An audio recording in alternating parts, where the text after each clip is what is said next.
চৰকাৰে বিচাৰিছে বিভিন্ন সময়ত যে জনজাতিকৰণ হোৱাটো বহুত প্ৰয়োজন এইকাৰণে যে অসমৰ অখণ্ডতা ৰক্ষা কৰাৰ কাৰণে এই জাতিসমূহৰ অস্তিত্ব ৰক্ষা কৰাটো অত্যন্ত প্ৰয়োজন।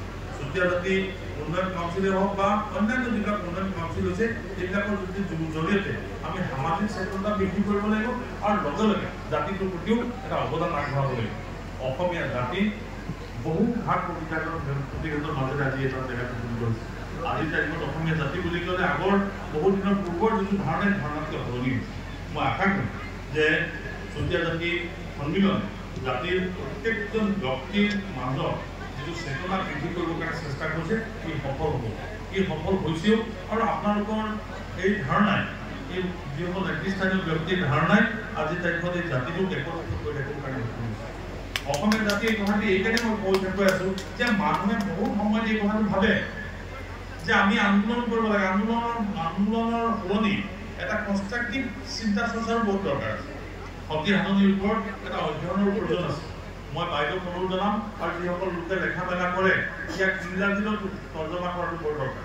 আজি ৱেবছাইটত যদি যায় মানুহে ৱেবছাইটতে বিচাৰিব বিজ্ঞান আৰু প্ৰযুক্তিক মানুহে ব্যৱহাৰ কৰিছে। এই সময়তো চুতীয়া জাতি সম্পৰ্কে বীৰাংগনা সতী সাধনী সম্পৰ্কে যথেষ্টখিনি সমল আৰু মই ভাবোঁ এই গোটেই বিশ্বত বিয়পাই দিয়াকে আপোনালোকে এটা চেষ্টা আৰম্ভ কৰিব লাগে। জাতিটোৰ কি কি থাকিব তেতিয়াহে আপুনি পুৰণিকলীয়া ৰীতি নীতিৰ পৰা আৰম্ভ কৰি বিভিন্ন ধৰণৰ কথাবিলাক ইনটেক্ট ৰাখিবৰ কাৰণে সক্ষম হ'ব।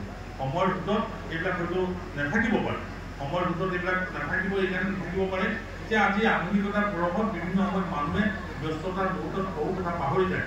আজি ইমান বিস্তৃত পৃথিৱীখনত চায়েন্স এণ্ড টেকনলজি যেতিয়া ওপৰলৈ গৈছে, মানুহৰ চিন্তা চৰ্চা যেতিয়া গৈছে আৰু মানুহবিলাক ক'ৰবাত বস্তুবাদী হৈছে, এই সময়ত এইবিলাক ধৰি ৰখা মানুহৰ যিটো ত্যাগটো কিন্তু ভাবিব লাগিব। আমি ভাবোঁ যে এইবিলাক আপোনালোকে যিসকল মানুহে নেতৃস্থানীয় ব্যৱস্থা কৰিছে তেখেতসকলে এই কথাবিলাক সকলোৱে চিন্তা চৰ্চা কৰিব। মই আজিৰ তাৰিখত বীৰাংগনাগৰাকীক শ্ৰদ্ধা জ্ঞাপন কৰিছোঁ আৰু মই বেছি দীঘলীয়াকৈ নকয় আজি মাত্ৰ শুভেচ্ছা এটা দিবৰ কাৰণে আহিছোঁ। আমাৰ শুভেচ্ছাতকৈ আপোনালোকৰ শুভেচ্ছা বহুত প্ৰয়োজনীয়। আপোনালোকে ৰাইজে যেতিয়া শুভেচ্ছা দিব সংগঠনটো, ৰাইজে যেতিয়া চেষ্টা কৰিব নতুন প্ৰজন্মই হোৱাৰ দৃষ্টিকোণেৰে আমি অসমত মাত্ৰ 3,40,00,000 মানুহ কিমান জাতি গোষ্ঠী আছে কাৰো ঠিক নাই। আপোনালোকে হিচাপটো আছেই, মই চিন্তা বুলি ক'লে ভুল হ'ব। এটা নিৰ্দিষ্ট সেইকাৰণে আমি একত্ৰিতভাৱে যিটো বসবাস কৰা চিন্তা চৰ্চা কৰোঁ সেই একত্ৰিতভাৱে বসবাস কৰা চিন্তা চৰ্চাটো ইতিমধ্যে সংগঠনৰ নেতৃত্বই মানি লৈছে আৰু সেই ধৰণেই কাম কাজ আৰম্ভ কৰিছে অসমক আগবঢ়াই লৈ যাবৰ কাৰণে। আৰু প্ৰত্যেকগৰাকী ছাত্ৰ ছাত্ৰীয়ে হওক যুৱক যুৱতী হওক তেখেতসকলৰ উত্তৰণৰ কাৰণে এই জাতিটো একত্ৰিত হৈ থকাৰ বৰ প্ৰয়োজন।